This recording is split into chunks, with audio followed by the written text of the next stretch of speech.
bulb. Ito pong bulb, nire-represent po ng ating katawan. Okay po? Yung electric fan naman, yan po yung ating mga vital organs. Pag tayo po ay healthy, buhay, walang sakit, ganito po ang itsura natin. Ayan. So malakas na malakas yung ating katawan at nagpa-function ng maayos yung mga vital organs. Okay po? Yung mga doctors, sasabihin po nilang clinically dead. Patay na ang isang tao pag wala na pong kuryente yung kanyang katawan. Ano po? Ganito naman po ang itsura. Brown out. Kaya papansinin po ninyo sa emergency room, pag mamamatay na po yung pasyente, ano pong ginagawa ng mga doctors? Pinapump, kinukuryente para ma-revive at mabuhay yung pasyente. Ayon din po sa ating pag-aaral, ito pong tubig ay good conductor ng electricity. Tama po ba? Halimbawa, yung kable ng kuryente na putol, napunta sa tubig. Pag kayo po inalusong sa tubig na iyon, ano pong mangyayari sa inyo? Makukuryente po tayo. Ano nga? Kasi nga po, yung tubig, conductor po yan ng electricity.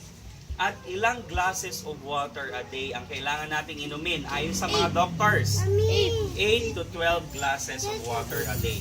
Kasi nga po yung ating katawan ay 70% water. So mahalaga pala ang tubig sa ating katawan. Tingnan po ninyo. Ito po, positive at negative charge. Live po yan. Kahit po magkaiwalay sila, pag nilagay natin sa tubig, dapat mag-iilaw yung bulb at iikot yung electric fan. So tignan po natin kung anong mangyayari. Ayan po, ilalagay ko na po. Ayan, magkahiwalay. Ano pong nangyari sa bulb at sa electric fan? Walang buhay. Bakit po? Kasi po ang ginamit nating tubig ay, ito po ay purified water o kaya distilled water. Ano pong ibig sabihin nito?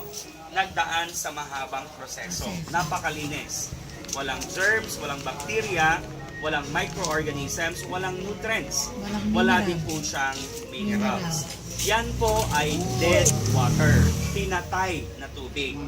Ang pinaka-benefit na lang natin sa tubig na iyan, pag nauhaw po tayo, iinumin natin at matatanggal yung uhaw. Pamatig uhaw na lang po ang tubig na iyan. Ngayon, ang gagawin ko po itong CMD. Ano po ba kayong CMD? Papatakan ko po yung tubig ng CMD. Pagmasdan po ninyo ng mabuti kung ano mangyayari sa bulb at sa electric fan. 1 drop lang po muna yung ating ilalagay. Tingnan po ninyo, 1 drop. Yun. Ano pong nangyari? Hindi ba?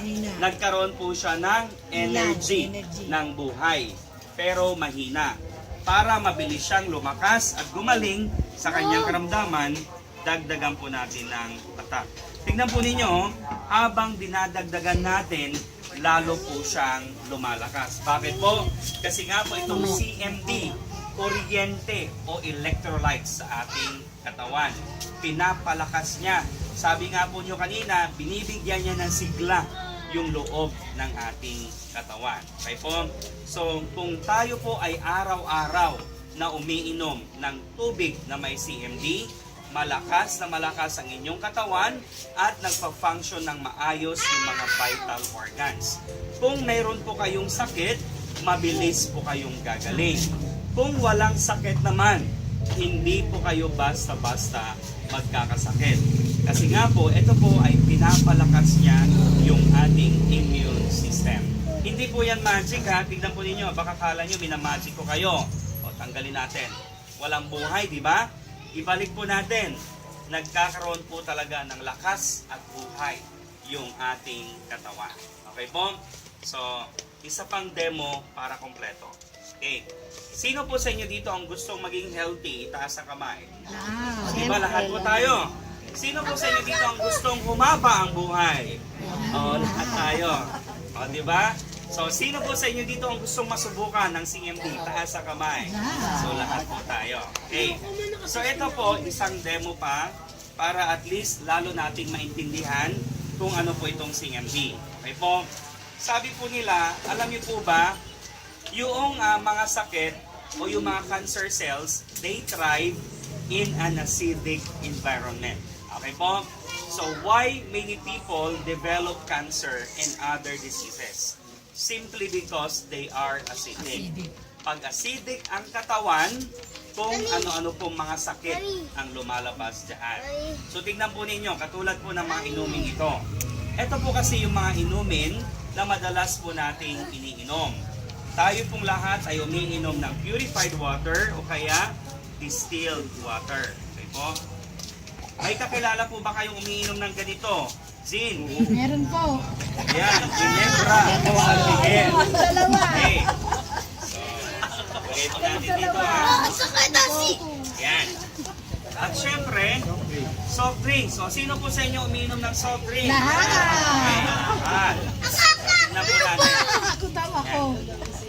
Yan, Ito kanina po lang yung mga uminom. inumin na madalas po nating iniinom. Ang tanong, ligtas po ba o nakakasama ang mga inuming iyan sa ating katawan at sa ating kalusugan? Sa palagay po ninyo, o para sigurado po tayo, i-test po natin. Meron po tayo ditong tester, litmus liquid solution, pH tester. So ang gagawin po natin, itong litmus liquid, ipapatak ko po sa mga inuming iyan. Ganito po ang paliwanag. Pag naging kulay yellow, ibig sabihin acidic. Pag naging kulay blue, alkaline o kaya healthy. Ano po? So dalawang kulay lang po yan. Tignan po ninyo kung anong lumilitaw na kulay ng soft drinks. Yan, acidic. O yan, acidic po siya. Ano po? Masama sa ating katawan. How about yung gin? Anong naging kulay? Ganon din po, acidic din ang gin. How about yung distilled o purified water? Anong naging kulay? Naku, acidic din Acidic pala. rin po siya. So lahat ng mga inuming iyan ay acidic. Masama sa ating katawan. Tanong, kaya bang tanggalin ng CMD ang pagiging acidic ng mga inuming iyan? Subukan po natin. Unahin ko po itong tubig. Isang patak. Yan. Ano pong ginawa ng isang patak na CMD sa acidic na tubig? Nag-alkalay na. O, di ba? Palakpakan po natin. Okay po? Alkalay na. So, ibig sabihin, pag tayo po ay araw-araw na umiinom ng tubig na may CMD, alkaline na po siya, oxygenated pa at kompleto sa minerals. How about itong gin? Tingnan po ninyo, isang patak. Oh. Ano pong nangyari? Konti, yun. Diba? Na-neutralize din yung pagiging acidic ng gin. Ito po, bigyan ko kayo ng tip ha. Halimbawa lang, ano po, meron po kayong kasama sa bahay, lasing na lasing, o kaya meron po siyang hangover. Ang gawin po ninyo, sa isang basong tubig, 25 drops na CMD, ipainom po ninyo sa kanya. Alam niyo po, maya-maya, 30 seconds lang, wala pang 1 minute. Sigurado, tanggal ang pagkalasing. Okay po, guaranteed po yan. Tried and tested. Ready na maglasing. Ready na Hindi ka maglasing. lang uminom ng marami ha. Ito pa, isang tip, isa pang tip.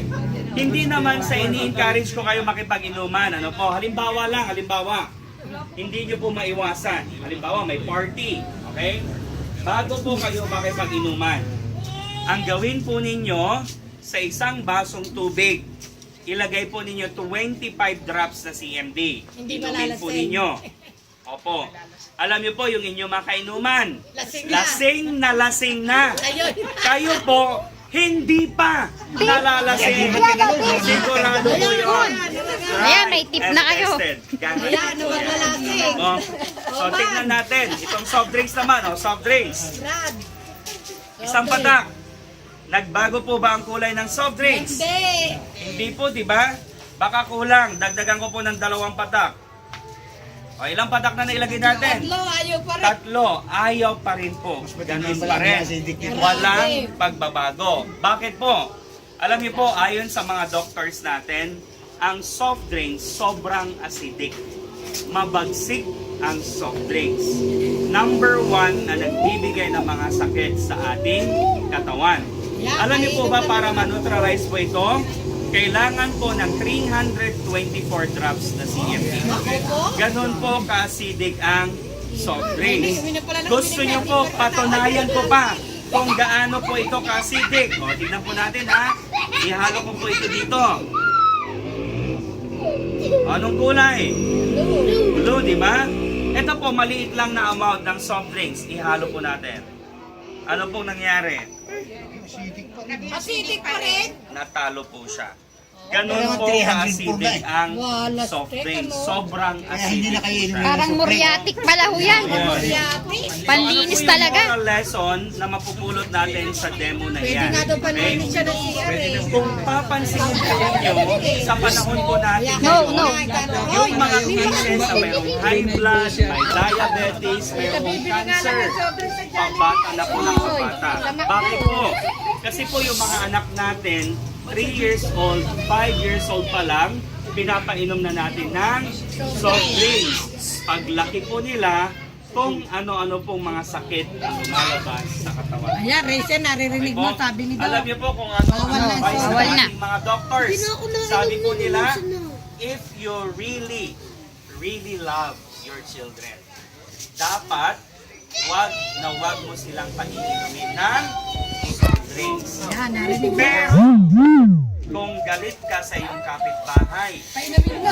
regaluhan mo siya ng soft drinks. Healing you softly. O, tip, Pero tip lang ulit, na, tip.